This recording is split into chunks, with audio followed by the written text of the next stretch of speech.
Hi hello అండి, welcome to tasty house. ఈరోజు మన ఛానల్లో రెసిపీ ఆరోగ్యకరమైన రాగి దోశ అండి. పిల్లలకైనా పెద్దోళ్ళకైనా మంచి ఐరన్ ఫుడ్. తప్పకుండా ట్రై చేయండి, అందరికీ నచ్చి తీరుతుందన్నమాట. చాలా సింపుల్గా కూడా చేసేసుకోవచ్చు. అన్నీ మనకి ఇంట్లో ఉండే ఇంగ్రీడియంట్స్తోనే చాలా తక్కువ టైంలో ప్రిపేర్ చేసుకోవచ్చు. మరి ఇంకెందుకు ఆలస్యం వీడియోలోకి వెళ్ళిపోయి చూసేద్దాం ఎలా తయారు చేసుకోవాలో.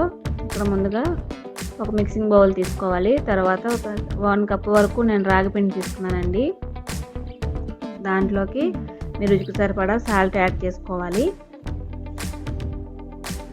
అలాగే దాంట్లో 1 టేబుల్ స్పూన్ వరకు జీలకర్ర యాడ్ చేసుకోవాలి. సన్నగా కట్ చేసుకున్న క్యారెట్ ముక్కలు, సన్నగా కట్ చేసుకున్న కొత్తిమీర, అలాగే సన్నగా కట్ చేసుకున్న ఉల్లిపాయ ముక్కలు ఇవన్నీ వేసుకోవాలి. ఒక పచ్చిమిర్చిని కూడా యాడ్ చేశానండి, సన్నగా కట్ చేసుకున్నది.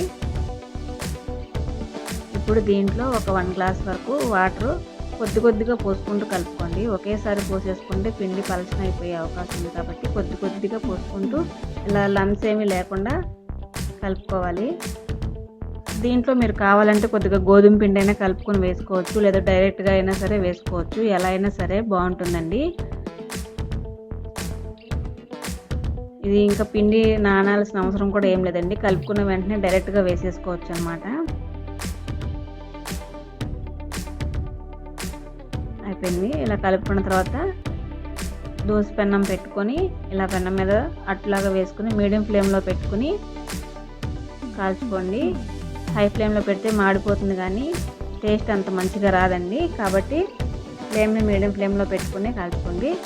ఇప్పుడు నేను ఇక్కడ నెయ్యి వేసి కాల్చుతున్నానండి. నెయ్యి ఇష్టం లేదు అనుకునే వాళ్ళు ఆయిల్తో అయినా సరే చేసుకోవచ్చు. ఇలా చేస్తే పిల్లలు ఖచ్చితంగా నచ్చి తీరుతుందండి. పిల్లలకైనా పెద్దోళ్ళకైనా నచ్చుతుంది. చాలా ఫాస్ట్గా కూడా బ్రేక్ఫాస్ట్గా చేసి ఇచ్చేయచ్చు, ఈవినింగ్ స్నాక్లు అయినా సరే పెట్టేయచ్చు.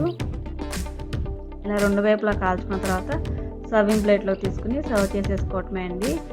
దీనిలో చట్నీ ఏమీ లేకపోయినా సరే బాగుంటుందండి, ఎందుకంటే మనం ముందే ఉల్లిపాయ పచ్చిమిరకాయ అవన్నీ వేసాం కాబట్టి చట్నీ కూడా లేకపోయినా సరే బాగానే ఉంటుంది. మరి ఇంకేంటి కలిసి మీరు కూడా ట్రై చేసేయండి. మీకు ఈ రెసిపీ ఎలా కుదిరిందో నాతో కామెంట్ బాక్స్లో కామెంట్ చేసేయండి. అలాగే ఈ వీడియో నచ్చితే కనుక మీ ఫ్రెండ్స్కి రిలేటివ్స్కి షేర్ చేయటం మాత్రం అసలు మర్చిపోవద్దు. అలాగే మన టేస్టీ హౌస్ ఛానల్ని సబ్స్క్రైబ్ చేసుకోండి, లైక్ చేయండి, షేర్ కూడా చేసేయండి. Thanks for watching.